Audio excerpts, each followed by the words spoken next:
वो में बिना हथियार के कौन सी लड़ाई लड़ोगे तुम? आप बहुत जोशीले हो, आपके पास बहुत आत्म शक्ति है और बहुत आप मेहनती हो, बड़े परिश्रमिक हो, अगर खाली हाथ जाओगे युद्ध भूमि में तो मारे जाओगे आप।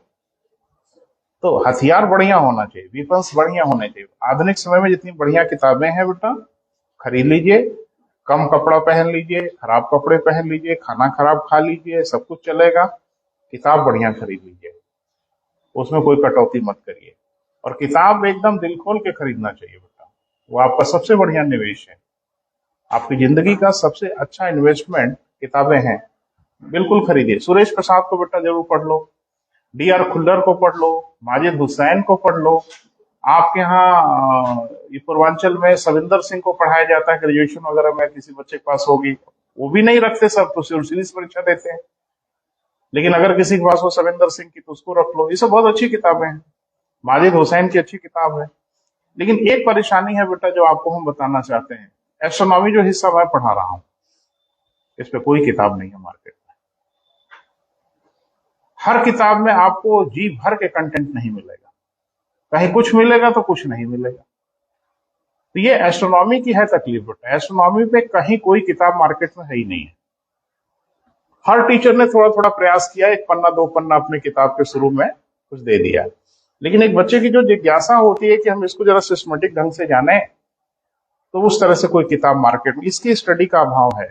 लेकिन इस अभाव को दूर करने के लिए आपको 20 किताब पढ़नी पड़ेगी, जो आप नहीं करेंगे। तो हम कोशिश कर रहे हैं बेटा कि आपको एस्ट्रोनॉमी पे कंप्लीट सामग्री दे दें और आपको वहां तकलीफ ना हो। और ये जो हम पढ़ा रहे हैं वो आपको एक किताब में तो नहीं मिलेगा सब। हम आविष्कारक नहीं है बेटा, ऐसा मत समझना कि हम आविष्कार करके पढ़ा रहे हैं, वो मेरी औकात नहीं है। We are just interpreter. हम तो किताब और आपके बीच में पुल हैं। हाँ, हम ये डिसाइड करते हैं कि कौन सी चीज किस बुक में अच्छा है, कंटेंट कहाँ बढ़िया है। तो जिंदगी भर यही सब किए हम लोग, तो एक साथ है सब, वो हम आपको देने की कोशिश करेंगे। तो कहाँ तक चर्चा हुई थी बेटा बताएं? पहले दिन थोड़ा बातचीत हो गई थी ज्यादा। बिग बैंग थ्योरी हेडिंग बना लिया है? नहीं बनाया है? लास्ट लाइन बोलो क्या लिखा है। अच्छा, ये हो गया है ना बेटा, हेडिंग बनाइए। बिग बैंग, बैंग, बैंक नहीं, बिग बैंग, या हिंदी में क्या बेटा, महाविस्फोट का सिद्धांत। तो क्या है बेटा, उसको जरा देख लें। इंग्लिश में कहते हैं बिग बैंग, हिंदी में कहते हैं महा, हाँ, विस्फोट। देखो, हम मनुष्यों की क्या परेशानी है बेटा, उसको जरा समझिए कि पूर्वानुमान लगाते हैं। कम से कम उन चीजों के बारे में जरूर लगाते हैं जिस विषय के बारे में हमारे पास कोई स्पष्ट सूचना न हो, तो हम उसका पूर्वानुमान लगाते हैं। लेकिन पूर्वानुमान भी हमेशा गलत नहीं होता। अगर तथ्यों के आधार पे, वैज्ञानिकता के आधार पे अगर आप पूर्वानुमान लगाते हैं तो अमूमन वो सत्य के करीब होता है। लेकिन हम लोग क्या पढ़ते हैं इसको, महाविस्फोट का सिद्धांत, थ्योरी। सिद्धांत किसे कहते हैं? आप अगर अपने एकेडमिक में पढ़े होंगे, साइंस पढ़े होंगे, आर्ट्स पढ़े होंगे, कुछ भी पढ़े होंगे, तो आप देखते हो वहां सिद्धांत पढ़ते हैं हम लोग। पॉलिटिकल साइंस में भी पढ़ोगे तो वहां भी सिद्धांत है, सोशियोलॉजी पढ़ोगे वहां भी सिद्धांत है। साइंस में तो खैर सिद्धांतों का गढ़ ही है साइंस। सिद्धांत किसको कहते हैं? जब हम किसी चीज के साथ सिद्धांत शब्द जोड़ देते हैं तो उसका क्या मतलब होता है? खाली नाम दे देते महाविस्फोट, तो हम बोल रहे हैं कि महाविस्फोट का सिद्धांत, थ्योरी ऑफ बिग बैंग। ये थ्योरी शब्द क्यों जोड़ते हैं हम लोग?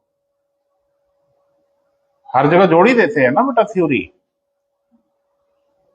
न्यूटन के ग्रेविटेशन की थ्योरी है, गुरुत्वाकर्षण का सिद्धांत है, गति का सिद्धांत है, सापेक्षिकता का सिद्धांत है। तो नाम के लास्ट में हम क्या जोड़ रहे हैं? सिद्धांत। और मुझे लगता है सोशल साइंस भी आपने पढ़ा होगा, वहां भी सिद्धांत है, सामाजिक विज्ञानों में भी सिद्धांत है। तो क्या है मतलब इसका? तो थोड़ा सुन लो, जरूरी अभी आगे बढ़े हैं तो। एक शब्द है जिसको हम लोग कहते हैं हाइपोथेसिस। क्या कहते हैं बेटा? हाइपोथेसिस, जिसको हम लोग कहते हैं परिकल्पना।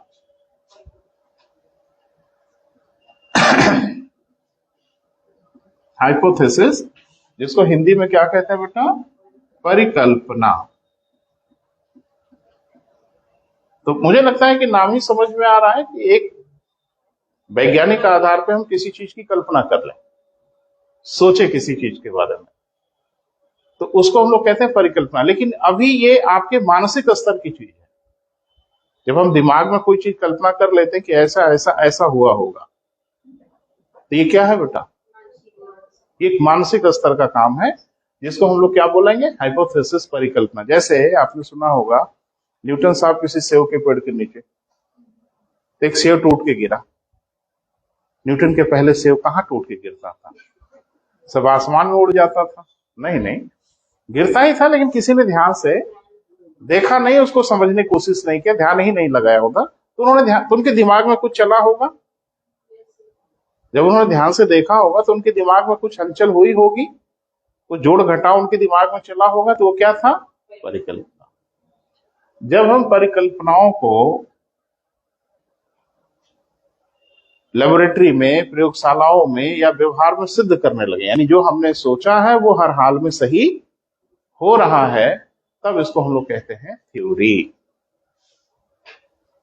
जो मानसिक स्तर पे आपने कल्पना किया है वो सार्वभौमिक होने लगे, सार्वजनिक होने लगे, यानी वो प्रैक्टिकल हम करें तो प्रेक्षण वैसे ही प्राप्त होने लगे, तब उसको हम लोग क्या बोलेंगे बेटा? थ्योरी। हिंदी में जी। और सिद्धांत जब सार्वभौमिक हो जाए, हर हाल में, हर स्थिति में, हर परिस्थिति में सही सिद्ध होने लगे, तब उनको हम लोग क्या कहते हैं? सिद्धांतों को विधि कह देते हैं, रूल कह देते हैं, लॉ कह देते हैं। जैसे आप सुनते हो न्यूटन के गति का नियम, अब उसको सिद्धांत नहीं कहते, अब क्या कहते हैं? नियम कहते हैं। न्यूटन की गति का नियम पढ़ा होगा ना, तो नियम कह देते हैं, रूल कह देते हैं, लेकिन सिद्धांत नहीं कहते। तो क्या कहते हैं बेटा? नियम कह देते हैं, यानी रूल कह देते हैं। अब क्या डिफरेंस आपको समझ में आ रहा है? सबसे मजबूत क्या होता है? नियम। इसमें कोई अभी इफ एंड बट नहीं बचा है। सिद्धांत भी मजबूत है, लेकिन परिकल्पना तो भी समझ लो कच्चा माल है, रॉ मटेरियल है अभी दिमाग में। एक बात मुझे बताइए, सिद्धांत पे हम लोग को थोड़ा फोकस करना, क्योंकि इसका नाम है बिग बैंग थ्योरी, है ना बेटा? तो थ्योरी क्या कहती है कि इसको प्रयोगशालाओं में, व्यवहार में आप सिद्ध कर सकें, प्रैक्टिकल प्राप्त कर सकें, तो उसको हम लोग क्या बोलेंगे बेटा? सिद्धांत। एक चीज बताइए, ये बिग बैंग थ्योरी को लेबोरेटरी में प्रूव कर सकते हैं? महाविस्फोट के सिद्धांत को आप एक बार फिर से कर सकते हैं? हम मनुष्यों की औकात है? अगर महाविस्फोट आपने किया तो इसका मतलब है एक नया ब्रह्मांड बना रहे हैं आप गॉड हो गए नए ब्रह्मांड का। तो एक तो ऐसा सिद्धांत जिसको हम प्रूफ कर ही नहीं सकते, सिद्ध कर ही नहीं सकते, तो जाहिर सी बात है उसको सिद्धांत तो नहीं ही कहा जाना चाहिए। ये वास्तव में विशुद्ध रूप से है परिकल्पना, ये सिद्धांत है ही नहीं। लेकिन चूंकि इसके अलावा हमारे पास कोई और विकल्प है ही नहीं, जो भी भरोसा, जो भी विश्वास आज हमारे पास है वो यही है, इसलिए हम लोग प्यार से इसको सिद्धांत कह देते हैं। ये कोई सिद्धांत नहीं है, ये क्या है बेटा? परिकल्पना है, दिमाग की उपज है लोगों के। हकीकत क्या है कहना बहुत मुश्किल है, क्योंकि इसको हम सिद्ध नहीं कर सकते, प्रैक्टिकल नहीं कर सकते इसका। क्लियर है बेटा? तो भले इसको थ्योरी कहते हो, लेकिन ये विशुद्ध रूप से क्या है बेटा? परिकल्पना, एक दिमाग की उपज है। और कल को हो सकता है कुछ दूसरा बोले। अभी तक की जो हमारी समझ है उसके हिसाब से हम ये बता रहे हैं। समय समय पे हम लोग की समझ भी विकसित होती है ना। अरे आप ही ने तो कहा था कि सूर्य पृथ्वी का चक्कर लगाता है, कहा था ना, काफी दिनों तक कहा, फिर आप ही ने कहा ना ना गड़बड़ हो गई, सूर्य नहीं पृथ्वी सूर्य का चक्कर लगा रही, पता नहीं, फिर पलट के कह दो नहीं वही वाला सही था। नहीं, ये मैं नहीं कह रहा हूं, लेकिन ये कह रहा हूं कि हमेशा जो हम लोग के ज्ञान है वो परिष्कृत तो होता ही रहता है ना बेटा, शुद्ध होता रहता है, लोग उसको शुद्ध करते जाते हैं। कभी कभी हमारी गड़बड़ियां होती हैं, हमारे दिमाग की सीमाएं हैं, लिमिटेशंस हैं, हम हर चीज को नहीं समझ सकते। कई लोग मिलकर जब परिष्कृत करते हैं तो चीजें परफेक्ट हो जाती है। तो ये बेटा है अभी परिकल्पना, अभी तक तो सही है, क्योंकि अभी तक इसके अलावा हमारे पास कोई ऑप्शन नहीं है, कल को हो सकता है कोई ऑप्शन आए तो हम कह दें। अभी तक आप कह तो रहे थे प्लूटो ग्रह है, अब आप कहते हैं नहीं। प्लूटो कहता जब गरज होगी तो फिर कह देना है। हमारी सेहत पे कौन सा फर्क पड़ता है? प्लूटो को जब आपने कह दिया कि तुम ग्रह नहीं रहोगे तो प्लूटो का अच्छा ठीक है भाई, कोई बात नहीं, तो हम जा रहे हैं। प्लूटो चला गया। प्लूटो जहां है पूरी ताकत से पूरी शान से वहीं है। आपको गरज थी, आपने कहा था, और आपको गरज नहीं है तो आपने नहीं कहा। फिर गरज होगी तो कह दीजिएगा हम तो यही मौजूद हैं। तो क्या कर रहे हैं हम लोग? परिष्कृत कर रहे हैं अपने ज्ञान को। चीजें बदलती रहती हैं, तो थोड़ा सा बेटा ध्यान रखें। सिद्धांत तो लिखेंगे जरूर, लेकिन ये सिद्धांत नहीं है, ये एग्जैक्टली है क्या बेटा? परिकल्पना है, लोगों के दिमाग की उपज है। ऐसा ऐसा हुआ होगा, ऐसा सोच रहे हैं, क्योंकि इसको हम प्रैक्टिकल कर ही नहीं सकते ना बेटा। हम ब्रह्मांड बना देंगे? कहाँ बना देंगे भाई, खुद ही ब्रह्मांड के छोटे से अंश हैं, आप कहां से यूनिवर्स क्रिएट कर दोगे? तो लिखें, शुरुआत करें। बस संक्षेप में बेटा लिखाएंगे, बहुत विस्तार में नहीं जाएंगे। जो काम की चीजें हैं वो हम फोकस करेंगे, थोड़ा सुन लो जरूर। इस दिशा में बहुत गंभीर प्रयास किया था एडविन हबल और डॉपलर। ये दो लोगों की बड़ी भारी भूमिका थी, और मैंने कहा कि एक दो लोगों का काम नहीं है, पूरी टीम का काम है। काफी लोग मिलजुल के सबने सपोर्ट किया। हाँ हाँ, मुझे ऐसा ही लग रहा है। हबल ने पहली बार ये महसूस कर लिया कि आकाशगंगाएं एक दूसरे से दूर जा रही, और इनके इस आशंका को सही सिद्ध कर दिया डॉपलर ने। तो आपने कभी पढ़ा होगा बेटा साइंस में डॉपलर इफेक्ट, तो उसमें बताया जाता है कि स्पेक्ट्रम का शिफ्टिंग होती है, लाल किनारे की ओर शिफ्ट कर रहा है या हरे किनारे की ओर शिफ्ट। तो लाल, जिसको ब्लू शिफ्ट माने नीला शिफ्ट और रेड शिफ्ट कहते हैं। तो ब्लू शिफ्ट कुछ अलग कहानी कहता है, यानी जो स्रोत है जहां से प्रकाश आ रहा है उसका स्पेक्ट्रम बनाए, तो स्पेक्ट्रम खिसकता है। तो जिस किनारे की ओर खिसक रहा होता है उसी से अंदाजा लग जाता है कि उसका क्या हाल चाल है। तो रेड शिफ्ट ये बताता है कि वो दूर जा रहा है, और ब्लू शिफ्ट ये बताता है कि वो करीब आ रहा है। तो डॉपलर ने जब आकाशगंगाओं वगैरह ढेर सारे ऐसे सेलेस्टियल बॉडी का जब उन्होंने स्पेक्ट्रम बनाया तो सब रेड शिफ्ट दिखा रहा था। इसका मतलब है कि सारे के सारे आकाशगंगाएं दूर जा रही हैं। यहीं से हम लोगों के दिमाग में उथल पुथल शुरू हो गई। शुरुआत करें। विद्वानों का ऐसा मानना है कि, लिखो बेटा, थोड़ा दो लाइन लिख लो। विद्वानों का ऐसा मानना है कि लगभग 15 अरब वर्ष पूर्व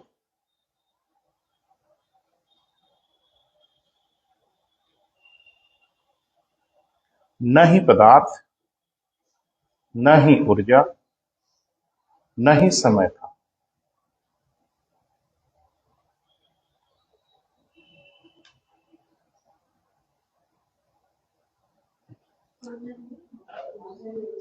पदार्थ, ऊर्जा और टाइम, जब कुछ है ही नहीं है, कोई सापेक्ष ही नहीं है, तो कुछ भी नहीं था, और ब्रह्मांड भी नहीं था। मैंने कुल मिला जुला के यही अर्थ है। तो एक विस्फोट हुआ बेटा 15 अरब साल पहले, है ना? तो बार बार ये प्रश्न आता है कि जो विस्फोट हुआ था वो कहाँ हुआ था? तो भाई कहीं, जब जगह ही नहीं थी, स्थान ही नहीं था, कोई प्लेस ही नहीं था, ऊर्जा नहीं थी, टाइम नहीं था, तो आखिरकार ये विस्फोट कहीं ना कहीं तो हुआ ही होगा। तो ज्योग्राफी में कहा गया कि जहां ये विस्फोट हुआ उस बिंदु को कहा जाता है ग्रेविटेशनल सिंगुलरिटी। कभी कभी इसको कहते हैं पॉइंट ऑफ सिंगुलरिटी, एकात्मकता का बिंदु कहा जाता है। यानी सारे के सारे जो पदार्थ हैं, अभी हम लिखाएंगे सब, सारे के सारे जो मटेरियल हैं वो एक बिंदु पे है, एक पॉइंट पे है। उसी पॉइंट को नाम दिया गया ग्रेविटेशनल सिंगुलरिटी। देखो कुछ चीजों को बेटा हम धरती पे न समझ पाएंगे ना हम समझा पाएंगे। मैंने कहा ना कि यूनिवर्स बहुत ही बड़ा है, और हमारी कितनी औकात है बस इससे आप अंदाजा लगा लो, कुछ भी नहीं है बेटा। मैंने आइंस्टाइन का उदाहरण आपको बताया था। धरती पे हम किसी पदार्थ को स्क्वीज करना चाहे, दबाना चाहे, संकुचित करना चाहे तो कर लेते हैं। जैसे आप कोल्ड ड्रिंक पीते हो, केन वाला कोल्ड ड्रिंक, तो कोल्ड ड्रिंक पीने के बाद केन को दबा देते हैं, पिचक जाता है ना, छोटा हो जाता है। कुछ हमारे मित्र बड़े ऊर्जावान होते हैं तो जमीन पर रख के पैर से और पीट पीट के उसको और पतला कर देते हैं। एक घर उठा के ले आया, कहा घर बताएंगे असली, लेके हथौड़ी जुट गया पीट पाट के उसको। तो चलो इतने में कर दिया, है ना। खत्म नहीं ना कर दोगे उसे, छोटा कर दोगे ना। कागज का पेज है आपके कॉपी का, उसको फाड़ के, लंबा सा पेज है, मोड़ दिया आपने, बॉल जैसा बन गया, और दबा दबा के छोटा किया, चलो इतना छोटा कर लो, खत्म नहीं ना कर पाओगे। ये आपकी हैसियत है कि हम मनुष्यों की औकात है, और ब्रह्मांड की कितनी औकात है आप कल्पना ही नहीं कर सकते। ब्रह्मांड जब दबाना शुरू करेगा, वो स्क्वीज करना शुरू करेगा, तो उसके पास ताकत बहुत अधिक है। धरती को तो छोड़ दो, वो पूरे ब्रह्मांड को सुई की नोक पे लेके चला आएगा, दबा के स्क्वीज करके। अब ये मनुष्यों को समझने में बड़ी तकलीफ होती है, कैसे कैसे हो सकता है, क्योंकि आप अपने अनुभव और व्यवहार के आधार पर ही चीजों को समझने का प्रयास करते हैं। तो यूनिवर्स के पास इतनी ताकत है, और वो ताकत कहाँ से मिलती है बेटा? वो ताकत मिलती है ग्रेविटी से, गुरुत्वाकर्षण से। वो ग्रेविटी इतनी हैवी होती है कि सबको दबा के स्विच करके एक पॉइंट पे ले आता है, और वो पॉइंट ही कहलाता है ग्रेविटेशनल सिंगुलैरिटी, या पॉइंट ऑफ सिंगुलैरिटी कहलाता है। गुरुत्वीय एकात्मकता का बिंदु या एकात्मकता का बिंदु कहते हैं। तो वहां कुछ भी नहीं था, क्योंकि सारे पदार्थ ग्रेविटेशन से स्क्वीज हो गए थे, खत्म हो गए थे, वहीं विस्फोट हुआ। देख लें। हाँ। ऐसा मानना है कि जिस स्थान पर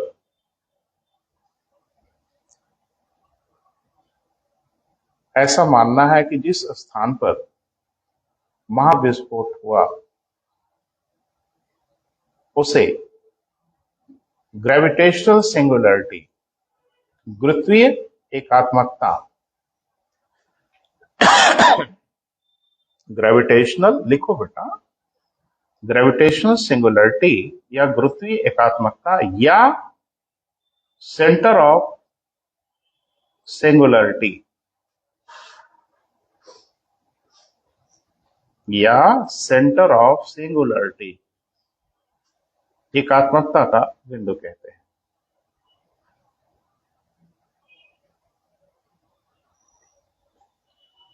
ठीक है बेटा।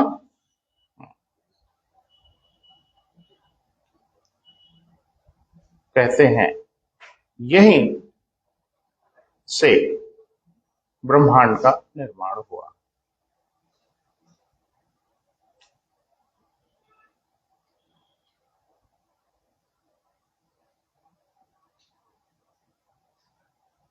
हाँ, यह निर्माण एक विस्फोट के परिणाम स्वरूप हुआ। यह निर्माण एक विस्फोट के परिणाम स्वरूप हुआ, जिसे हम बिग बैंग का नाम देते हैं।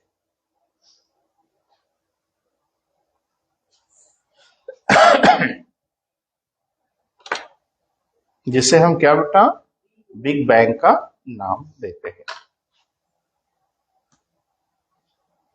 महाविस्फोट का नाम देते हैं। ये घटना कब हुई?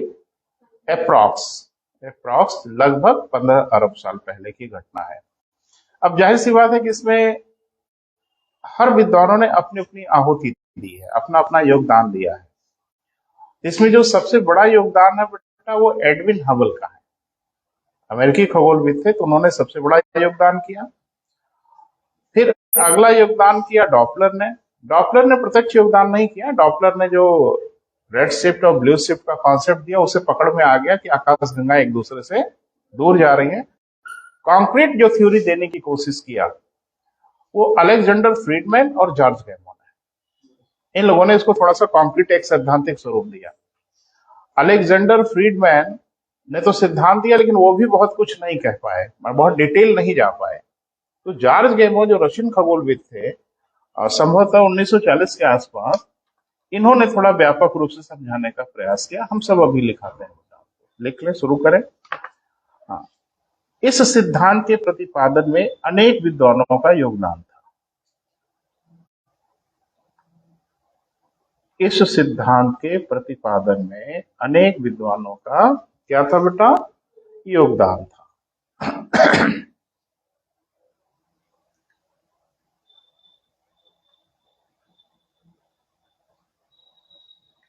देखो, कंप्लीट नोट दूंगा बेटा, एक भी लाइन आपको इधर उधर किसी किताब में जाके पढ़ने की आवश्यकता नहीं होगी। हाँ, कुछ तथ्यात्मक चीजें तो पढ़नी ही पड़ेंगी। फैक्चुअल चीजें हैं, बहुत कुछ हो सकती हैं, कल्पना की जा सकती है, पढ़ना पड़ेगा, लेकिन कॉन्सेप्ट जो पूरा है वो एक लाइन आपको इधर उधर नहीं जाना होगा, काम आपका चलेगा। वैसे तथ्य हम भी देने की कोशिश करेंगे, कुछ बचे ना, लेकिन तथ्यों की भीड़ बहुत बड़ी है बेटा, है ना, तो जाने अनजाने कुछ चीजें छूट सकती हैं, तो आप भी ध्यान रखिएगा। आजकल एक क्वेश्चन पूछा जा रहा है, ग्रेविटी, घनत्व, तो ये तथ्यात्मक चीजें हैं। किस ग्रहों का घनत्व कितना है, फैक्चुअल चीजें हम भी खड़े होके बोलेंगे, आप भी गूगल से बोल ले पूछ लोगे। तो ऐसी तथ्यात्मक तमाम चीजें हैं जिसपे आपको थोड़ा फोकस करना है, और वो फोकस करेंगे उनके पूछने के पैटर्न को देख के, आजकल पूछ क्या रहे हैं, है ना बेटा। अब आप तो बहुत पहले से रटे हुए हो, ग्रहों का आकार, सूर्य से दूरी, तो हाँ ये सब तो कॉमन चीजें हैं। अब आजकल ग्रहों के वायुमंडल में गैस कौन सी, ये पूछ ले रहा है। तो अब थोड़ा सा नजर रखना है, और ये कोई ऐसी चीज नहीं है जो हम बोले तभी आप पढ़ेंगे, हर जगह लिखा हुआ है, लेकिन हम भी बोल देंगे भैया, घबराइए नहीं। चले आगे बढ़े। हाँ, पहला नाम लिखे एडविन हबल। एडविन हबल, अरे इन्हीं के नाम पे नासा ने एक टेलीस्कोप स्थापित किया है जिसको हबल टेलीस्कोप कहा जाता है, एडविन हबल। दूसरा नाम लिख लो बेटा, डॉपलर। मैंने कहा कि डॉपलर का योगदान प्रत्यक्ष नहीं है, लेकिन डॉपलर ने जो योगदान किया उसे ये पता चला। ठीक है, बहुत ढेर सारे लोग ना कहते हैं, कहावत सुना ना, गेहूं के साथ घुन पिसा जाता है, ये घुन टाइप के लोग है ना, सीधे से नहीं। जब कॉपरनिकस ने कहा था कि नहीं नहीं, केंद्र में पृथ्वी नहीं सूर्य है, तो कहा किसने? कॉपरनिकस ने कहा। इस धरती पर पहले मनुष्य थे जिन्होंने ये बात कही कि नहीं नहीं, सूर्य नहीं चक्कर लगाता है, पृथ्वी सूर्य का, ये कॉपरनिकस कहे। और चपेटे में आ गए गैलीलियो भी, दोनों गिरफ्तार किए गए। गैलीलियो ने कहा कि मुझे कहां पकड़ लिया, हम तो नहीं कुछ बोल रहे हैं।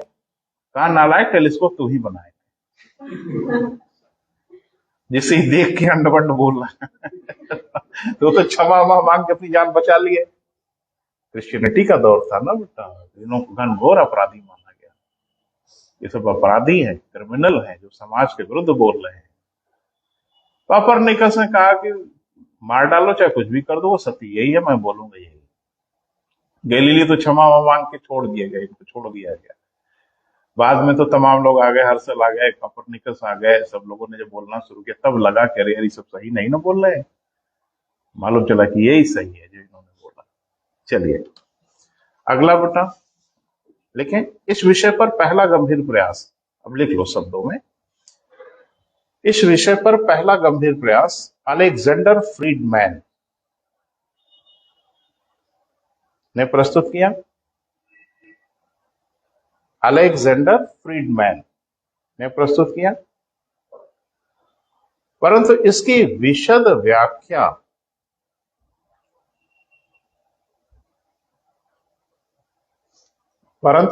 क्या बेटा, विशद व्याख्या, विस्तार से व्याख्या रशियन खगोलविद जॉर्ज गैमो ने किया।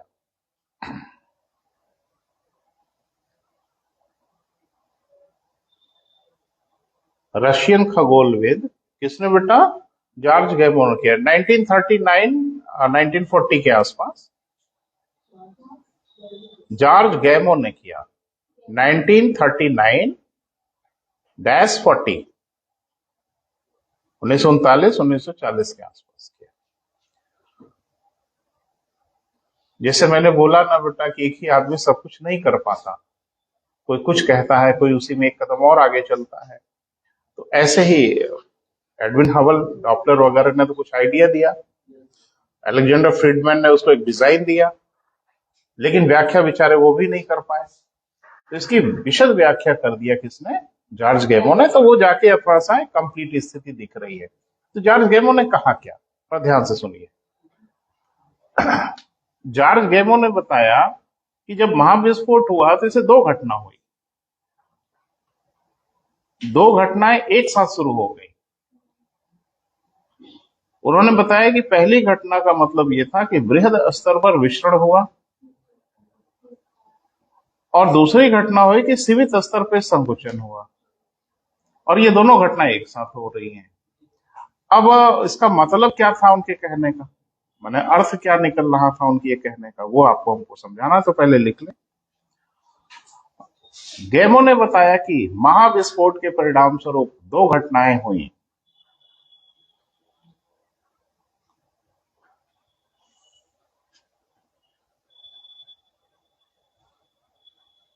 परिणाम स्वरूप क्या बेटा, दो घटनाएं हुई।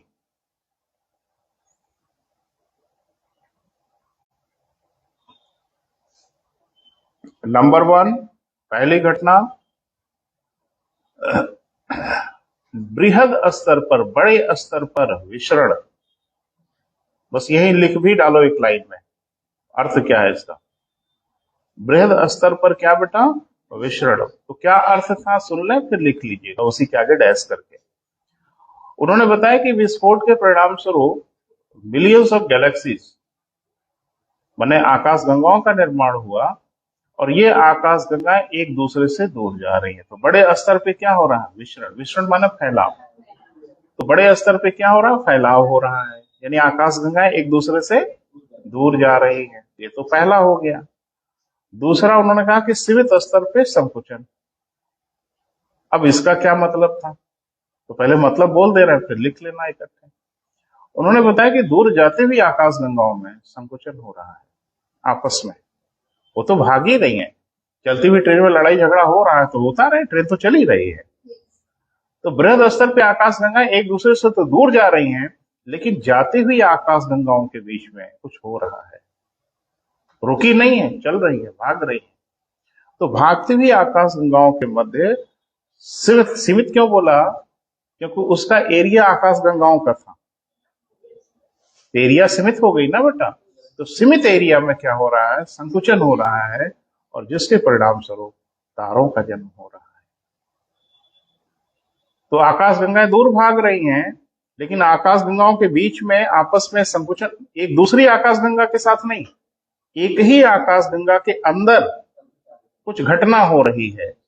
वो घटना कंप्रेशन को हो रही है, संकुचन का हो रहा है, जिसके परिणाम स्वरूप तारों का जन्म हो रहा है, तारों का निर्माण हो रहा है। लेकिन आकाश गंगाएं तारों को लिए दिए भाग रही हैं, तारों को छोड़ नहीं रही हैं।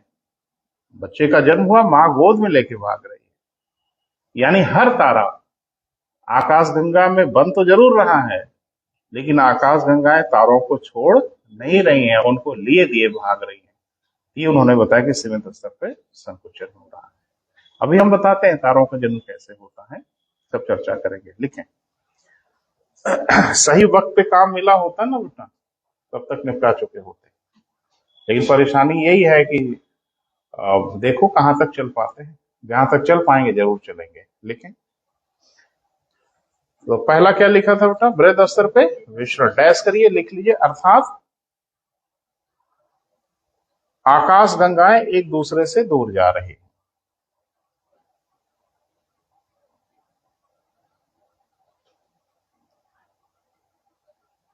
आकाश गंगाएं एक दूसरे से दूर जा रही है।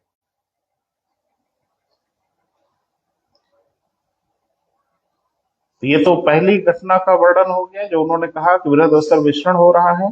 दूसरा जो उन्होंने कहा वो लिख लें, सीमित स्तर पे संकुचन हो रहा है।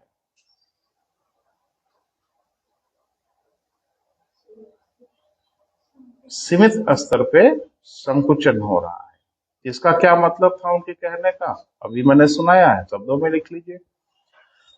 दूर जाती हुई आकाश गंगाओं के मध्य सॉरी, दूर जाती हुई आकाश गंगाओं के मध्य, चलो थोड़ा सा एक लाइन और आगे बढ़ के लिख लिया जाए, अभी अभी बोलना ठीक नहीं था, लेकिन लिखो, है ना, आगे हम आपको समझा देंगे।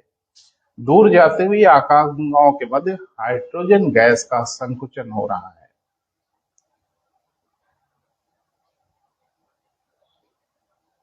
हाइड्रोजन गैस का क्या हो रहा है बेटा, संकुचन हो रहा है। परिणाम स्वरूप तारों का निर्माण हो रहा है।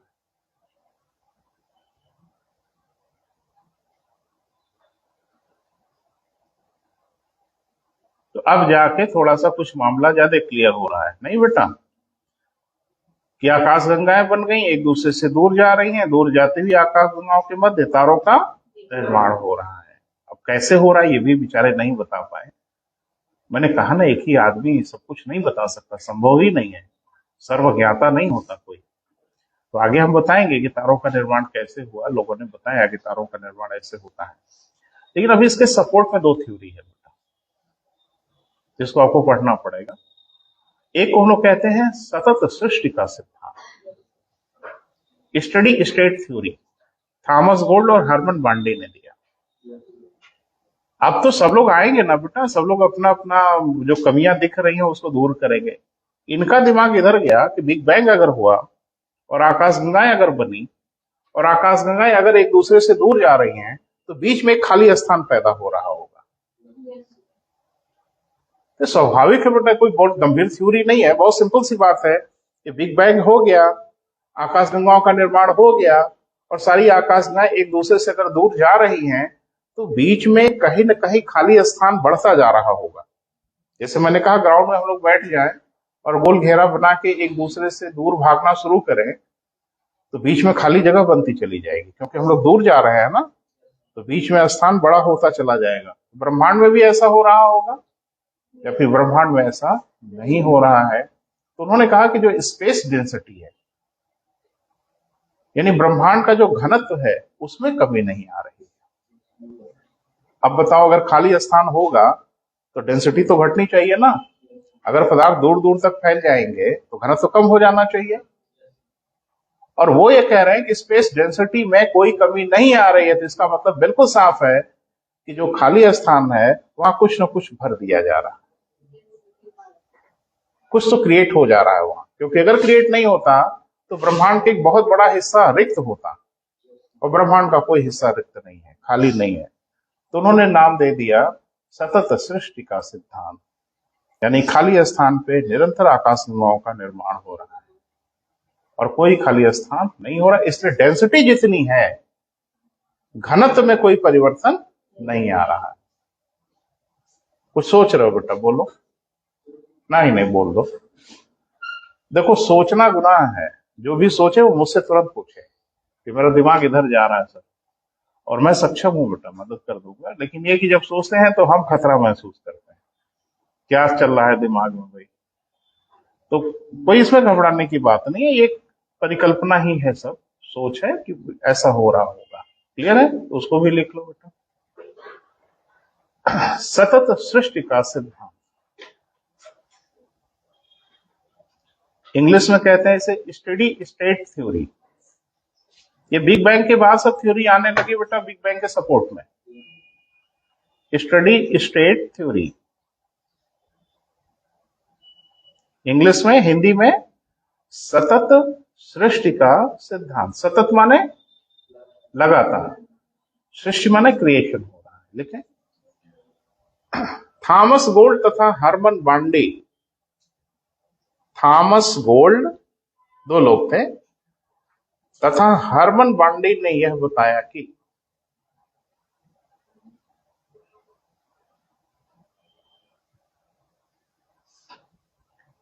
आकाश गंगाएं एक दूसरे से दूर भले ही जा रही हों,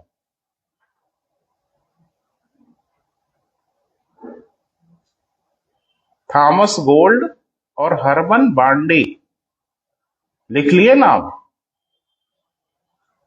अच्छा, आप लोगों की बहुत खराब आदत है बेटा, रिस्पॉन्स कर दिया करो, है ना। वो एकदम गुम सुम पड़े तो हम भी गुम सुम हो जाएंगे, तकलीफ हो जाएगी, है ना। चलो, थॉमस गोल्ड और हरमन बांडी ने क्या बताया बेटा? यह बताया कि भले ही आकाश गंगाएं एक दूसरे से दूर जा रही हैं, परंतु अंतरिक्ष के घनत्व में कोई कमी नहीं आ रही है। परंतु स्पेस डेंसिटी एक टर्म है, इंग्लिश में अगर लिखना चाहें तो, वरन अंतरिक्ष के घनत्व में कोई कमी नहीं आ रही है।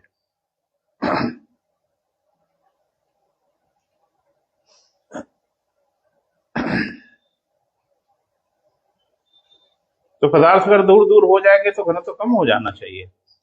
बोल नहीं रहा बेटा, पदार्थ दूर दूर जा रहे हैं लेकिन घनत्व कम हो ही नहीं रहा है, तो इसका मतलब क्या है कि अगर साइज बढ़ रही है तो पदार्थ भी बढ़ जा रहे हैं उसी अनुपात में, डेंसिटी में कोई कमी नहीं आ रही है। लेकिन इन्होंने बताया कि ब्रह्मांड में उत्पन्न रिक्त स्थान पर पुनः आकाश गंगाओं का निर्माण हो रहा है।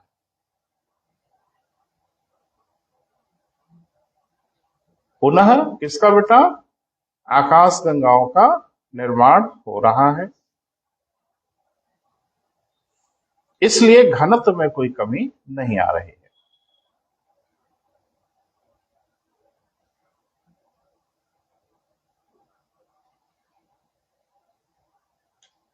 ठीक है। एक दिन हंसी मजाक में कभी बोला आपसे, उसको भी सुन लें, समझ लें।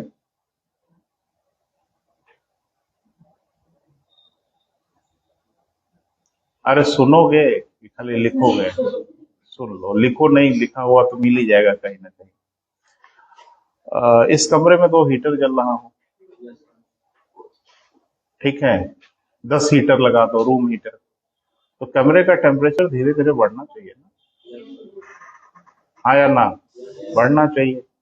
वो हीटर लगातार जल रहे हैं तो इसका टेम्परेचर तो बढ़ना चाहिए ना। और ये कि कमरा फिर भी एकदम ठंडा बना हुआ है तो कुछ तो गड़बड़ है। गड़बड़ यह है कि या तो हीटर वूटर जो चल रहा है, कोई खिड़की दरवाजा ढंग से खुला हुआ है, सारी ऊष्मा बाहर निकल जा रही है। अगर ब्रह्मांड एक संकुचित एरिया में है और उसका एरिया अगर फिक्स है ब्रह्मांड का, तो ब्रह्मांड को तो गर्म होना चाहिए, हाँ या ना? बोलो। मन कह रहा है इसमें कोई सिद्धांत की जरूरत नहीं है। एक सूरज तो इतनी कहर बरपा रहा 15 करोड़ किलोमीटर दूर, है ना? यहाँ मिलियंस ऑफ सन है, अरबों सूरज हैं, और ये सूरज तो बच्चा है, इसके बाप दादा तो आगे मौजूद है। एक औसत स्तर का तारा है सूर्य, बहुत बड़े बड़े तारे हैं बेटा, सूर्य से हजारों गुना ज्यादा उष्मा झोंक रहे हैं ब्रह्मांड में। इतनी उष्मा से ब्रह्मांड में जा रही है, ब्रह्मांड गर्म क्यों नहीं हो रहा?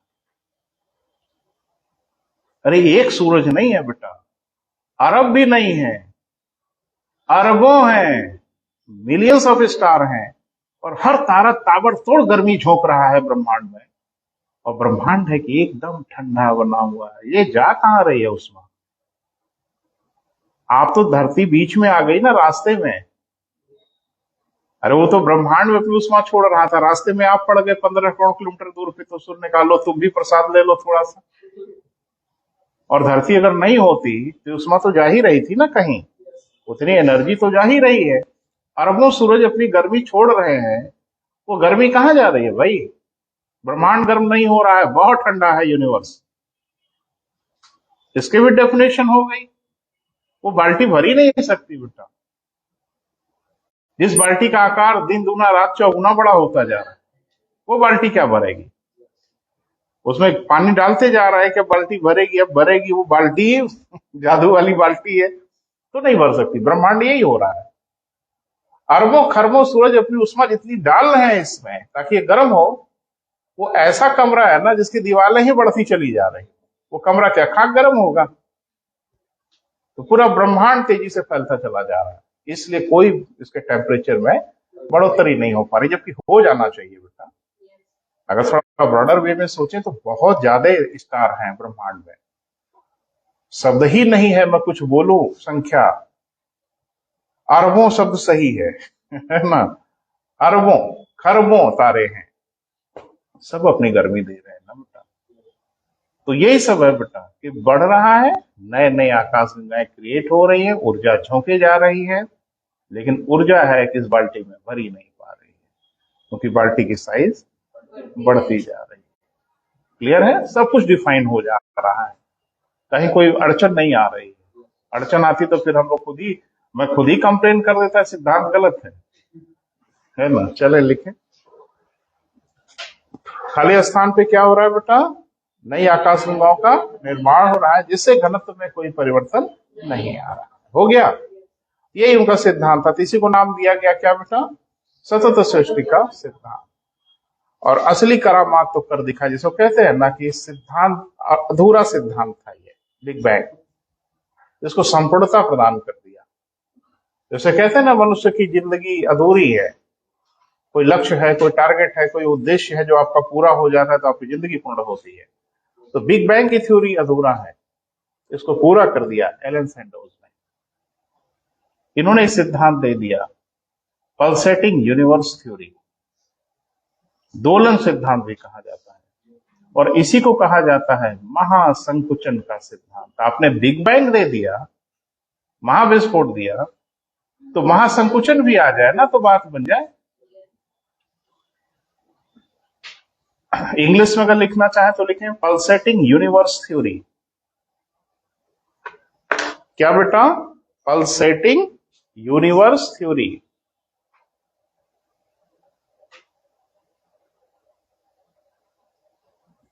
स्पेलिंग वगैरह में दिक्कत होगी, घर पे देख के ठीक कर लेना। पल्सेटिंग यूनिवर्स थ्योरी, ठीक है। इसी को हम लोग बोल देते हैं क्या बेटा? ऑसिलेशन थ्योरी भी कह देते हैं, दोलन सिद्धांत। हिंदी में क्या बेटा? दोलन सिद्धांत। इसी को कह देते हैं हम लोग महासंकुचन का सिद्धांत।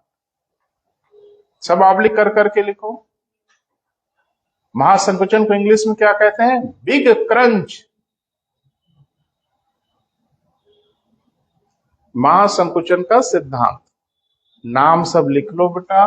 परीक्षा में सिर्फ इतना हो जाएगा कि किसने दिया, है ना, क्या कहा, यही सब एरिया होगा क्वेश्चन पूछने का। और कौन सा एरिया होगा? क्लियर है?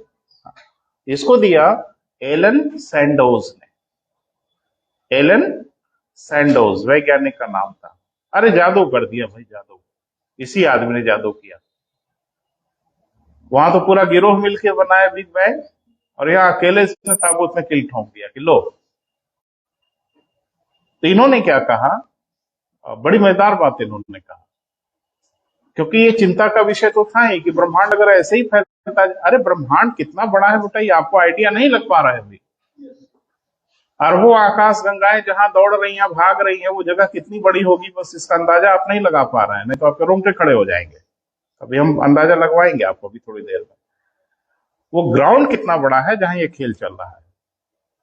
तो समस्या ये है कि इतनी बड़ी बड़ी आकाश गंगाएं अगर भागे जा रही हैं, और भागने का मामला यह है कि जैसे जैसे दूर जा रही हैं वैसे वैसे गति बढ़ती चली जा रही है, तो और दूर भाग रही हैं, ये कहां तक भागेंगे भैया? कितना बड़ा है ब्रह्मांड। अच्छा, आकाशगंगा का आइडिया नहीं लग पा रहा है, चलो एक आकाशगंगा का आइडिया आपको देते हैं, समझ पाएंगे आप। और कितनी आकाशगंगाएं हैं? अरबों। अरबों, अरब नहीं, अरबों, है ना। एक हम लोग की जो आकाशगंगा है वो ठीक ठाक गैलेक्सी है, जिसमें हम लोग हैं, मंदाकिनी है, मिल्की वे है, दुग्ध मेखला है, दुनिया भर का नाम है ना। अभी हम लिखाते हैं, थोड़ा उत्साहित हो गए ज्यादा। तो उसको कैसी आकृति है इसकी बेटा? स्पाइरल है, सर्पिलाकार। हिंदी में सर्पिलाकार बोलते हैं, और इंग्लिश में क्या कहते हैं? स्पाइरल। स्पाइरल का मतलब क्या है?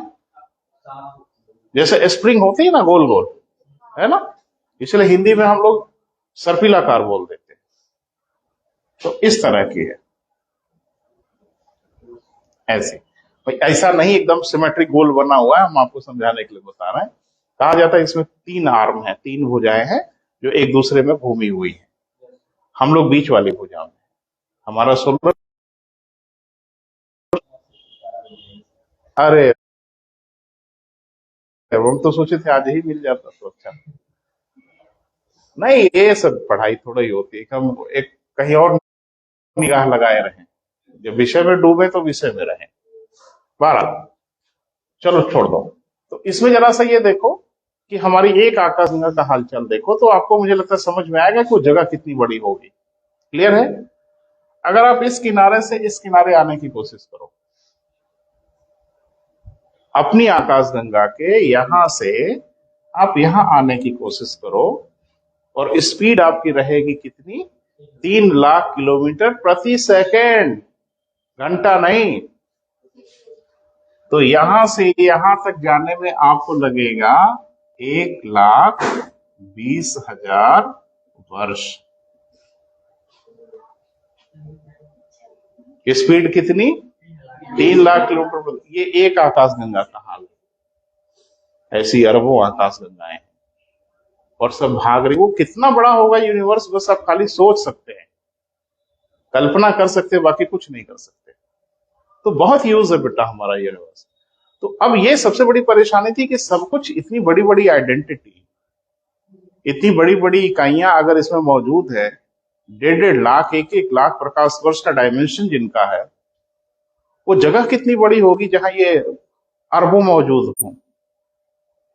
और तुर्रा ये कि शांति से नहीं है, भगदड़ मची हुई है, भागे जा रही हैं, भागे जा रही हैं। तो चिंता की बात तो थी वैज्ञानिकों के बीच में, आखिर ये कौन सा सिद्धांत दे दिया हम लोगों ने? ये क्या प्रक्रिया अंतहीन है? क्या ये प्रक्रिया ऐसे ही चलती रहेगी? तो ये बताया इन्होंने, एलन सैंडोज ने कहा नहीं, ये प्रक्रिया एक दिन बंद होगी। क्लियर है बेटा? यानी अभी बिग बैंग हुआ है, इससे ऊर्जा उत्पन्न हुई है, एनर्जी। जैसे बम होते हैं ना, तो बम फटता है तो उसके छर्रे, स्प्लिंटर्स निकलते हैं, अनंत दूरी तक चले जाते हैं। जिस बम की जितनी औकात। देसी वाला अभी तो प्रयागराज में देख ही लिया। हाँ भाई, अभी तो लाइव देख लिया आपने, वीडियो क्लिप वगैरह।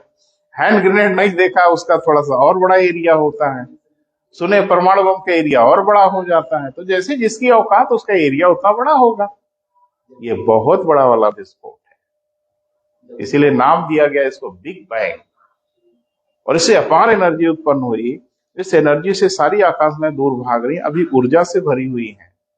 एक दिन इनकी ऊर्जा खत्म होगी, और जब इनकी ऊर्जा खत्म होगी तो इनकी स्पीड घटना शुरू होगी।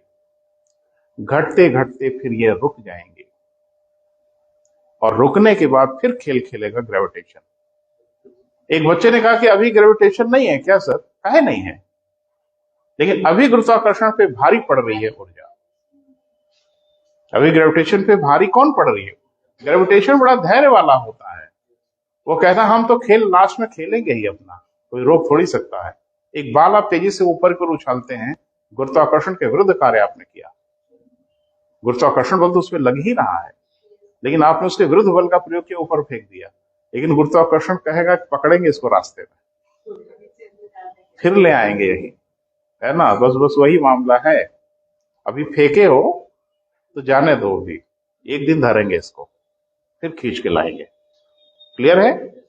तो अब उन्होंने बताया कि जब ये रुक जाएंगी तो अब ग्रेविटेशन असली खेल खेलना शुरू करेगा, और फिर सबको खींच के ले आएगा उसी बिंदु पर। कहा? ग्रेविटेशनल सिंगुलरिटी पर। और पूरा ब्रह्मांड खत्म, धरती को छोड़ के। आपको छोड़ दिया जाएगा ना कि हाँ रहते हो तो, अरे कैसे मर जाओगे बताओ। सब कुछ फिनिश हो जाएगा, पूरा ब्रह्मांड ही फिनिश होगा मिडिल पॉइंट पे। फिर बिग बैंग, फिर बिग क्रंच, पेंडुलम जैसा इधर उधर ऑसिलेट करेगा। यही क्रम चल रहा है पूरे ब्रह्मांड का। तो अभी वो वाला क्रम चल रहा है, कौन वाला? फैलाव वाला। फिर अभी संकुचन वाला आएगा, फिर फैलाव। यही क्रम चल रहा है पेंडुलम जैसा, इधर आया तो उधर गया, उधर आया तो इधर गया। अब जाके लग रहा है कि हाँ भाई मामला ठीक है, बिग बैंग भी ठीक है और ये भी ठीक है। लिख लें? हाँ लिखें। ब्रह्मांड का विस्तार, ब्रह्मांड का विस्तार या फैलाव एक समय के उपरांत, ब्रह्मांड का विस्तार या प्रसार एक समय के उपरांत रुकेगा, स्थिर होगा, क्योंकि महाविस्फोट से जनित ऊर्जा समाप्त हो गई।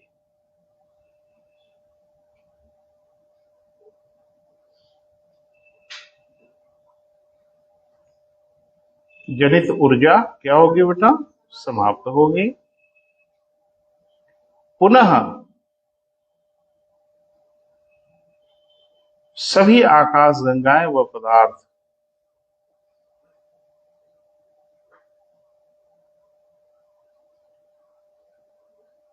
सभी आकाश गंगाएं व पदार्थ गुरुत्वाकर्षण के अधीन एक बिंदु की ओर अग्रसित हो जाएंगे। एक बिंदु की, तेजी से लिखो बेटा, एक बिंदु की ओर बढ़ जाएंगी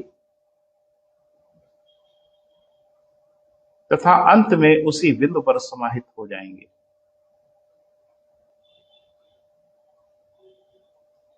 अंत में उसी बिंदु पर क्या हो जाएंगे बेटा? समाहित हो जाएंगे। इसे उन्होंने महासंकुचन कहा। बिग क्रंच कहा। ये पूरक घटना है बेटा बिग बैंग की। अगर बिग बैंग होगा तो बिग क्रंच होगा।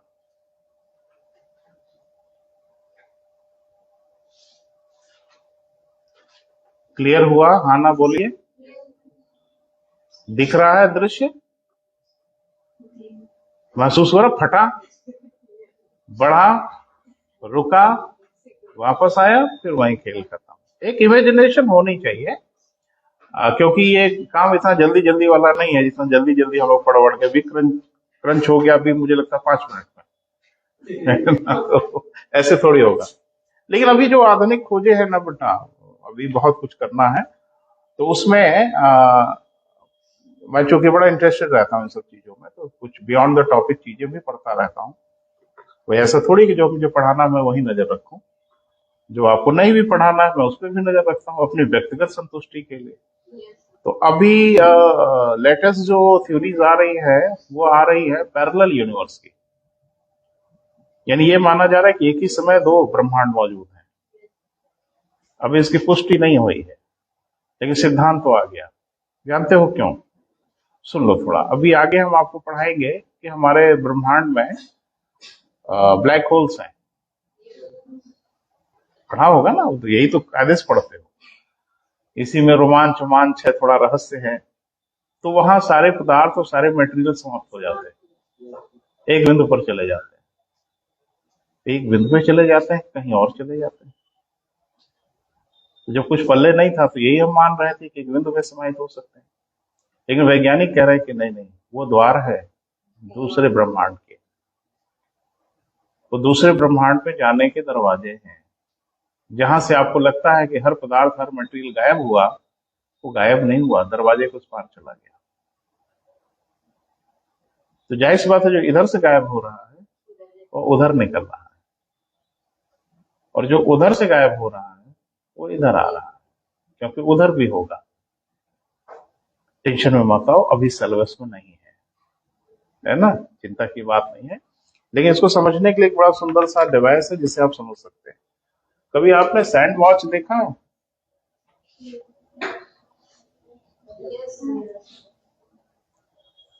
पहले के जमाने में इस तरह की घड़ी यूज करते थे,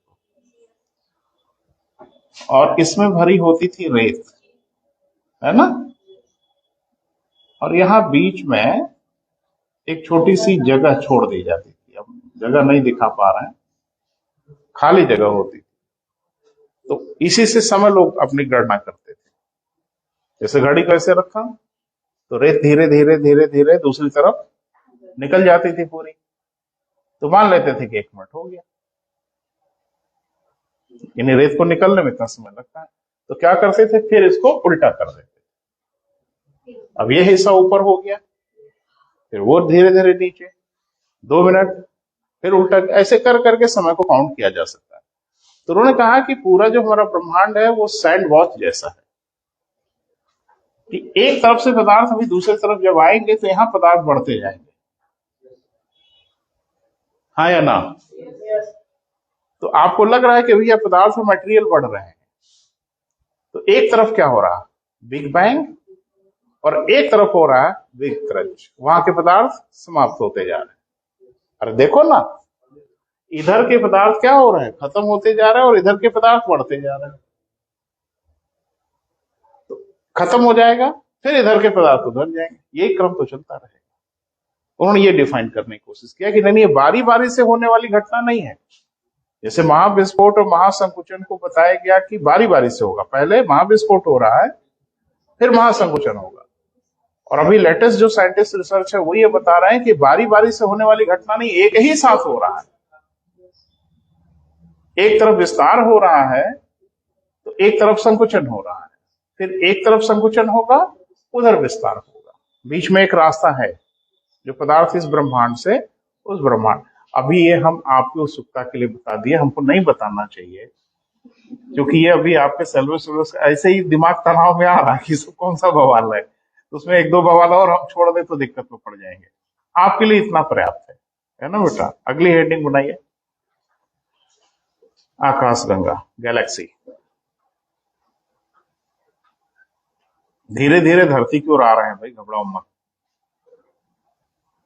ब्रह्मांड हो गया ना, अब हम उसके बाद की बड़ी इकाइयों के ऊपर आते हैं। तो ये कहा गया कि जो बिग बैंग हुआ उससे क्या निर्मित हुई बेटा, गैलेक्सीज निर्मित हुई, आकाशगंगा निर्मित हुई। तो पता नहीं आकाशगंगा के बारे में आपका क्या ख्याल है, मुझे नहीं पता। कुछ तो जरूर होगा कि क्या चीज होगी, कैसी होगी, दुनिया भर में चलता है। जब हम कुछ नाम बोलते हैं ना बेटा तो कल्पना आती है हमारे दिमाग में, वो सही आए गलत आए जो भी आए। क्योंकि जब हमने पहाड़ कहा ना तो पहाड़ दिखा, छोटा दिखे बड़ा दिखे, हिमालय दिखे अरावली दिखे, दिखा। समुद्र कहेंगे आपको समुद्र दिखता है, महसूस होने लगता है। तो जब हम कुछ चीज बोलते हैं तो एक फीलिंग तो आती है। तो आकाशगंगा जब हम बोलते हैं तो भी आपके दिमाग में कुछ आता होगा बचपन में, यहाँ वहां कोई पिक्चर कोई फोटो या कुछ देखा होगा, वो कल्पना आने लगती कुछ ऐसा। पहली बात ध्यान से सुनो कि गैलेक्सी कुछ नहीं है, वो सिर्फ हाइड्रोजन गैस के विशाल पुंज, और वो कुछ है ही नहीं। हर आकाशगंगा किससे बनी हुई है बेटा, हाइड्रोजन गैस, बस और कुछ नहीं है। और आपके इसका मतलब क्या है कि बिग बैंग से जब विस्फोट हुआ तो उसमें क्या निकले, हाइड्रोजन गैस के छल्ले, अरबों गोले, और वो कुछ है ही नहीं है, सिर्फ हाइड्रोजन गैस के विशाल क्लाउड हैं, बहुत बड़े। विशाल कितना है देख ही रहे हैं, जिसमें सिर्फ और सिर्फ हाइड्रोजन गैस विद्यमान है और ये सब भाग रहे हैं। आपके पीसीएस में क्वेश्चन पूछा गया था किसी साल, देख लीजिएगा, वर्ष मुझे याद नहीं आ रहा है, कि ब्रह्मांड में सबसे अधिक मात्रा में कौन सी गैस है। तो हम पूछा गया था ना, हमारा मित्र जाके बता के चले आए नाइट्रोजन। ठीक है, तो अब ये सब मूर्खता करेंगे परीक्षा में तो फिर तो कोई मतलब नहीं। कि पूरा का पूरा ब्रह्मांड ही हाइड्रोजन गैस से बना हुआ है।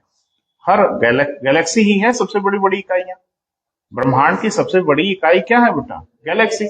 अब गैलेक्सी के अंदर ताक झांक करेंगे तो देखेंगे क्या क्या है, वो अलग चीज है। वो तो ऐसे समझो ना जैसे भारत है ना, तो भारत में सबसे बड़ी बड़ी इकाई तो प्रदेश है। अब प्रदेश के अंदर जाके देखो तो बात अलग है। तो पूरे ब्रह्मांड की जो सबसे बड़ी बड़ी इकाइयां दिख रही हैं वो क्या है बेटा, गैलेक्सी। और ये किससे बनी है, सिर्फ और सिर्फ हाइड्रोजन गैस से बनी है। क्लियर है। और जाहिर सी बात है कि फिर इसमें तो तारे वारे हैं, तो मेरी ही बात का कॉन्ट्रडिक्शन हो रहा है। अभी आप कह रहे हो कि हाइड्रोजन गैस से बनी है, अभी आप कह रहे हो कि ब्रह्मांड में तारे ही तारे दिख रहे हैं, ये कैसे बन रहे, ये तो हाइड्रोजन गैस नहीं है। कौन बोला नहीं है, हर तारा सिर्फ और सिर्फ हाइड्रोजन गैस और कुछ है ही नहीं, कुछ नहीं है, वो सिर्फ हाइड्रोजन गैस का एक।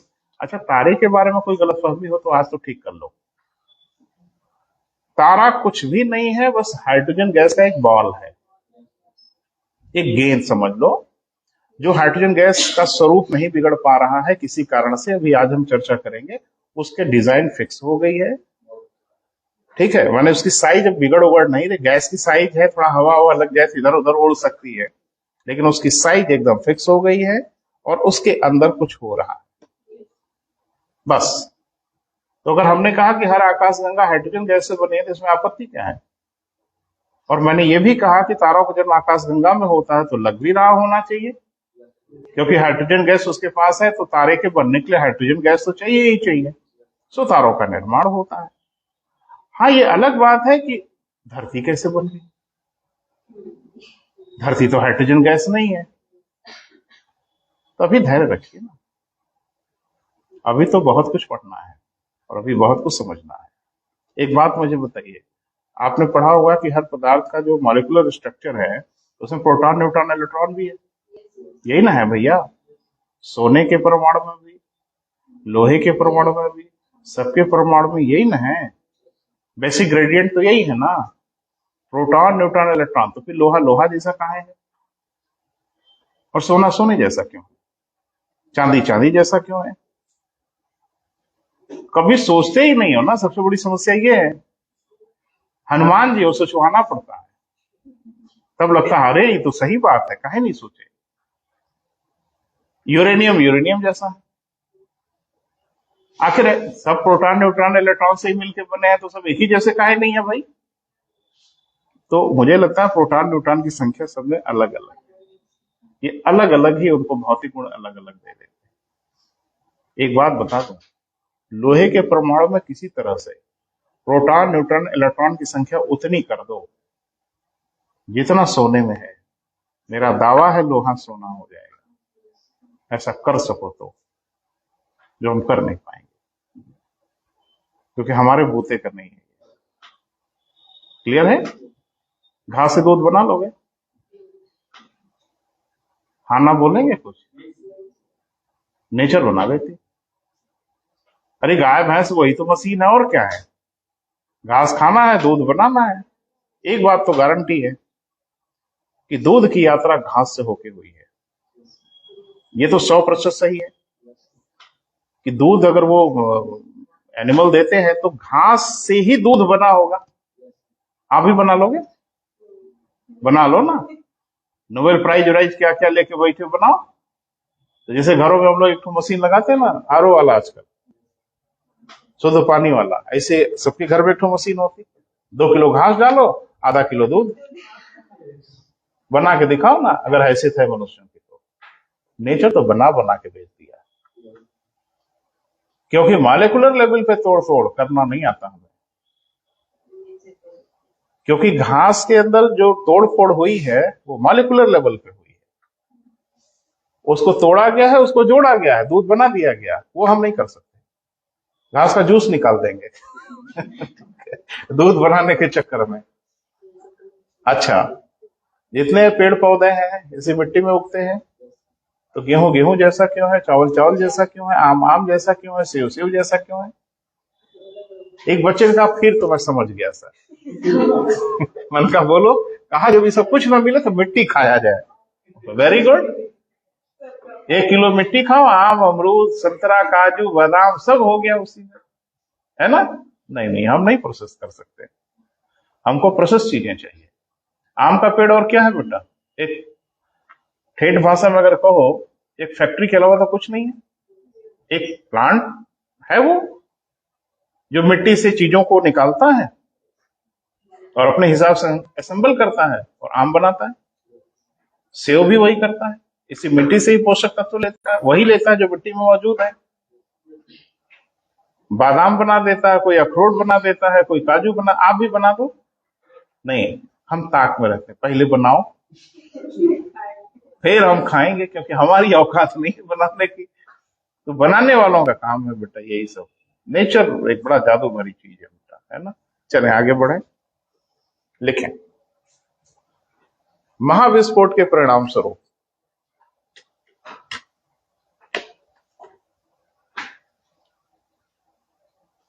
अच्छा, धरती को लेके कुछ गलतफहमी मत पालना। ये दुनिया का सबसे शानदार बैंक है। लोन तो जरूर देती है, लेकिन वापस लेती है किसी हालत में, जिसको हम लोग पढ़ते हैं इन्वायरमेंट में, भू जैव रसायन चक्र। हमारे शरीर में जो कुछ चीजें मौजूद हैं और आपकी बॉडी में और सबके एनिमल की बॉडी में, वो सारी चीजें धरती ने दिया है।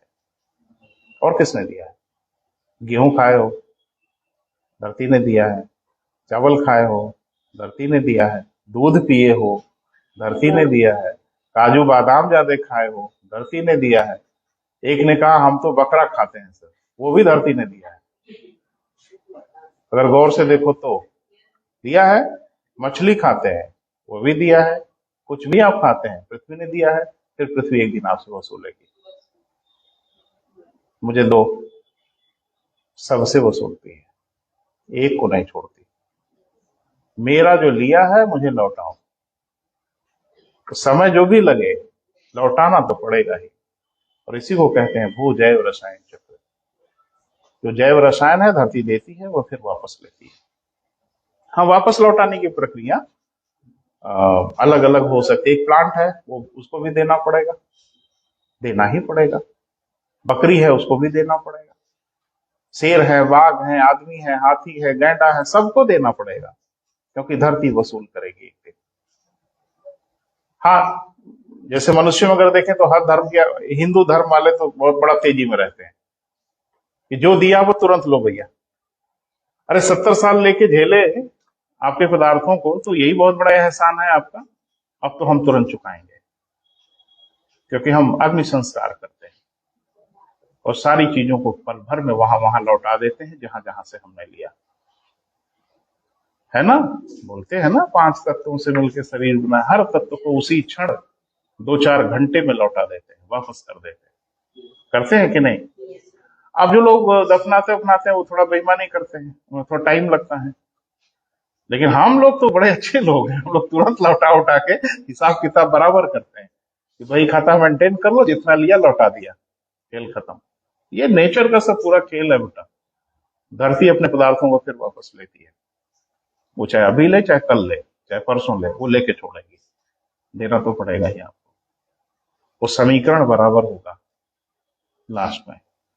चले, अब ये मत सोचना कि धरती से ले लिया अब देंगे नहीं, लेना तो पड़ेगा ही, वक्त आने दीजिए, सब देंगे। लिखें, हाँ, महाविस्फोट के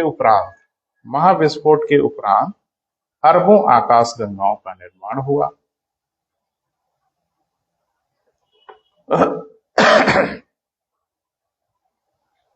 क्या हुआ बेटा? अरबों आकाश गंगाओं का निर्माण हुआ। लिखें, आकाश गंगाएं कुछ और नहीं वरन, आकाश गंगाएं कुछ और नहीं वरन हाइड्रोजन गैस के विशाल बादल हैं।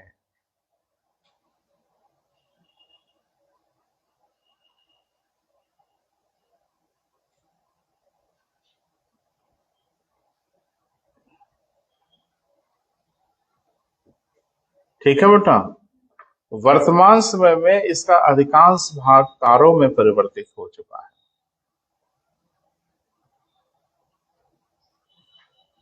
वर्तमान समय में इसका अधिकांश भाग किसमें बेटा? तारों में परिवर्तित हो चुका है।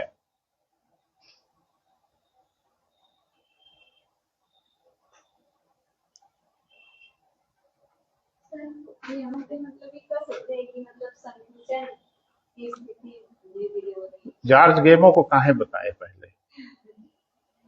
क्यों पढ़ाया गया जॉर्ज गेमो को? इसीलिए पढ़ाया जाता है। बाकी टीचर क्या करते हैं मुझे नहीं पता, लेकिन मैं तो अगली सीढ़ी पे चढ़ूंगा ना, तो पीछे का पायदान एकदम तैयार रखूंगा, ताकि कहीं आपको कोई अड़चन न होने पाए। हाँ, पीछे वाला बोलोगे तो आप समझो। अभी मैंने बताया जॉर्ज गेमो को, उन्होंने यही तो कहा था, इसी में तो असर पे सब, वही आप फिर रिपीट क्यों कर रहे हो? वो तो हम बता चुके हैं ना बेटा। या कभी कभी बच्चे चाहते हैं कि फिर से बताते हैं, या ऑर्केस्ट्रा का कार्यक्रम है, एक बार फिर से गाइए। पढ़ाई हो रही भाई, नहीं बड़ा अच्छा लगा था, एक बार फिर से गा के सुनाइए। तो ऐसा नहीं है, रिकॉर्ड है, घर पे जाके देख लीजिएगा, कोई परेशानी नहीं। नहीं, बिल्कुल पूछे बेटा, लेकिन जहां आपको अड़चन महसूस हो वहां पूछें, हम जरूर बताएंगे। अगर हमें आएगा तो, नहीं आएगा तो क्षमा मांग लेंगे। चले आगे बढ़े बेटा। तो ये बेटा जो आपके दिमाग में आया ना कि इसका मतलब कि संकुचन हो रहा है, बिल्कुल सही आया, यही तो कहा गया मोने। सीमित स्तर पे क्या हो रहा होगा? संकुचन हो रहा होगा। आगे बढ़े, पैरा चेंज करें। इसी प्रकार की एक आकाशगंगा हमारी भी है, जिसे हम मिल्की वे, दुग्ध मेखला, मंदाकिनी, दुनिया भर का नाम है, सब लिख डालो। जिसे हम मिल्की वे, मंदाकिनी या दुग्ध मेखला कहते हैं।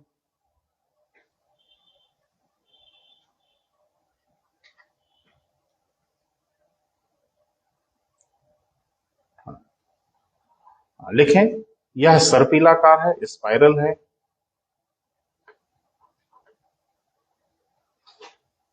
तथ्यात्मक चीजें हैं बेटा, तो उसको लिख लो। यह कैसी है बेटा? सर्पिलाकार है, स्पाइरल है, इसकी 3 भुजाएं हैं।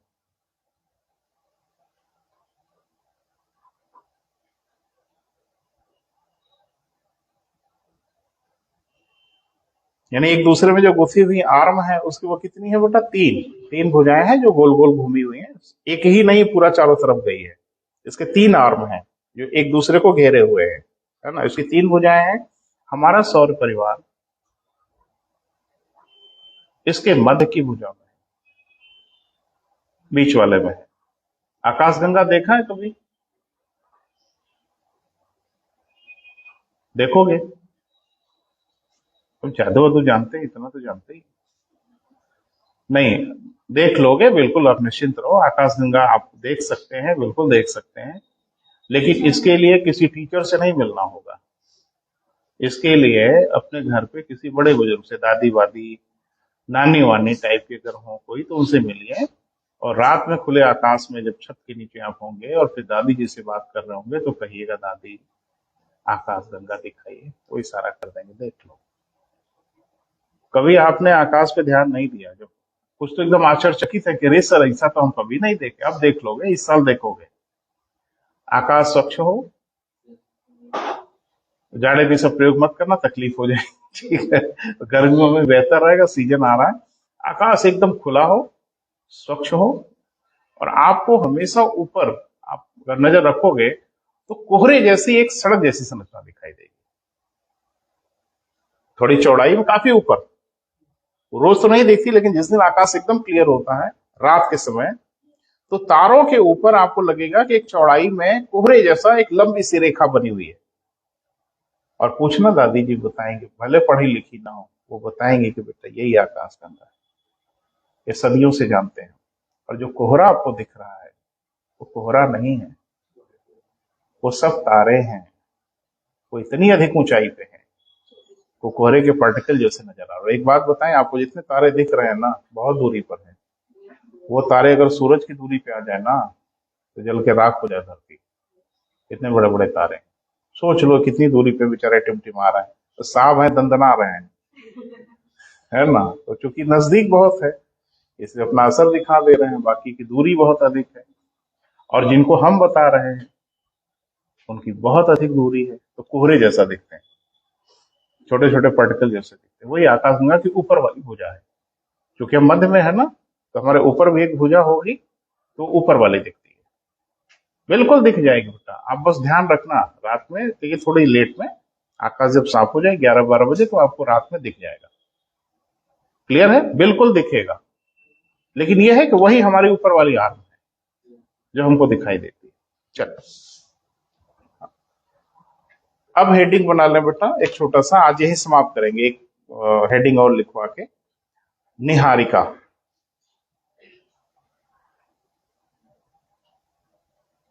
नाम सुना हुआ है? कौन? निहारिका, पड़ोस में रहने वाली बच्ची। हाँ, हम एक्चुअल में निहारिका बच्चियों के नाम होते हैं, तो उनको लोग निहारिका कहते हैं, नेबुला कहते हैं बेटा इंग्लिश में। तो हिंदी में निहारिका कहते हैं, और बच्चियों के नाम अक्सर मिल भी जाते हैं इस नाम से। क्या है बेटा, कुछ आइडिया दो। अच्छा, आधा तो संकोच करते हो कि हमारी बड़ी बेइज्जती हो जाएगी अगर पढ़े हो तो। कोई किसी की बेइज्जती नहीं होती है। बायलेटरल बातचीत होनी चाहिए बेटा, आप भी बात करो। हाँ,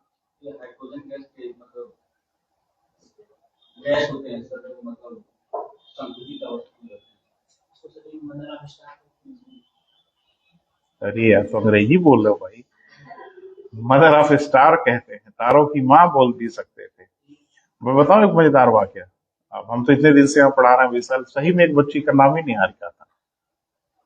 तो मुझे ज्योग्राफी पढ़ाना था। बड़े अनुभव होते हैं लाइफ में, पढ़ाने का भी बड़ा अपना मजा है ना, तरह तरह के एक्सपीरियंसेस होते हैं। तो मैं तो निशाना साधा ही था कि आज निहारिका तो पढ़ाना ही, इन्हीं पे हमला बोलूंगा, है ना। तो मैंने बोला, बेटा क्या नाम है आपका? तो उसने कहा निहारिका। मैंने कहा क्या अर्थ है? और अमूमन हर लोग अपने नाम का अर्थ पता लगाए रहते हैं। तो उसने सेकंड नहीं हुआ, वही बोला अंग्रेजी में जो इन्होंने बोला, मदर ऑफ स्टार, तारों की माँ। इसको तारों की माँ क्यों कहते हैं? तारों का जन्म तो आकाशगंगा में होता है। तारों का जन्म तो आकाशगंगा में होता है ना, तो फिर ये निहारिका कौन सी बला आ गई बीच में? देखो, जब भी मैं ये नहीं कह रहा हूँ, जब भी आप समझो तो महसूस होना चाहिए। साइमल्टेनियस दिमाग में आना चाहिए, स्वाभाविक दिमाग में आना चाहिए, अड़चन नहीं आनी चाहिए। अभी मैंने बोला कि तारों का निर्माण आकाशगंगा में होता, अभी एक तो पैदा हो गए निहारिका और बता रहे हैं हमारे मित्र की मदर ऑफ स्टार और क्या क्या। तो आपको नहीं लगता कि देयर इज समथिंग एब्सर्ड, कुछ तो गड़बड़ हो रहा है? हाइड्रोजन गैस है, तो बता रहे हैं आपको। एक्चुअल में आकाश गंगाओं के बीच में, आकाशगंगा में हाइड्रोजन गैस तो है ही है, इसमें कोई शक शुबहा नहीं है, लेकिन कहीं कहीं हाइड्रोजन गैस के घने गुच्छे हैं, डेंस क्लाउड हैं, एक सिमेट्रिक नहीं है।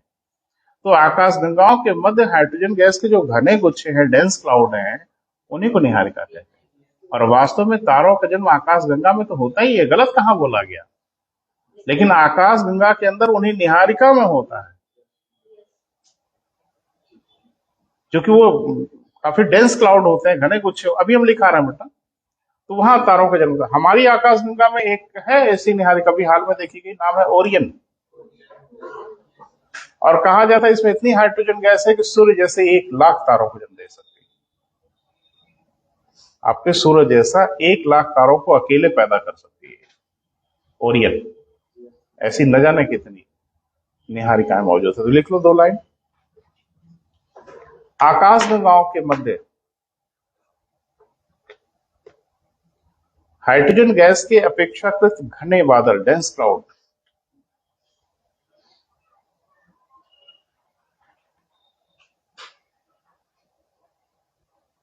हाइड्रोजन गैस के अपेक्षाकृत क्या बेटा? घने बादल, डेंस क्लाउड, जहां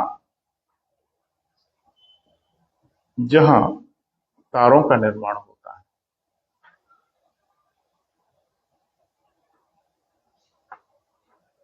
जहां किसका बेटा? तारों का निर्माण होता है, निहारिकाएं कहलाती। लिखें, हमारी आकाशगंगा में ऐसी ही एक निहारिका ओरियन है। हमारी आकाशगंगा में ऐसी ही एक निहारिका अभी हाल में देखी गई, अध्ययन किया गया इसका, ऐसी ही एक निहारिका कौन है बेटा? ओरियन है।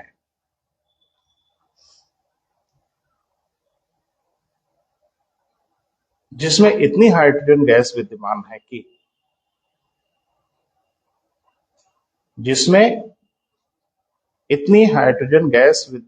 कि यह सूर्य जैसे 1,00,000 तारों को जन्म दे सकती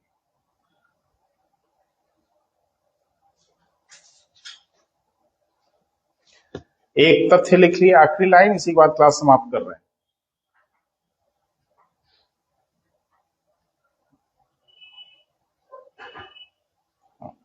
एक नोट लिखिए बेटा, आखिरी लाइन लिखा जाए, नीचे एक नोट लिखो। हमारी आकाशगंगा के सबसे पास की आकाशगंगा एंड्रोमेडा है। हमारी आकाशगंगा के सबसे पास की आकाशगंगा कौन बेटा? एंड्रोमेडा है। यह 2.2 करोड़ प्रकाश वर्ष की दूरी पर है, 2.2 करोड़ प्रकाश वर्ष की दूरी पर है।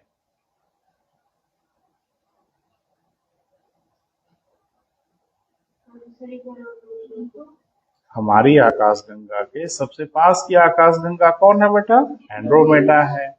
इसकी हमसे कुछ दूरी होगी, 2.2 करोड़ प्रकाश वर्ष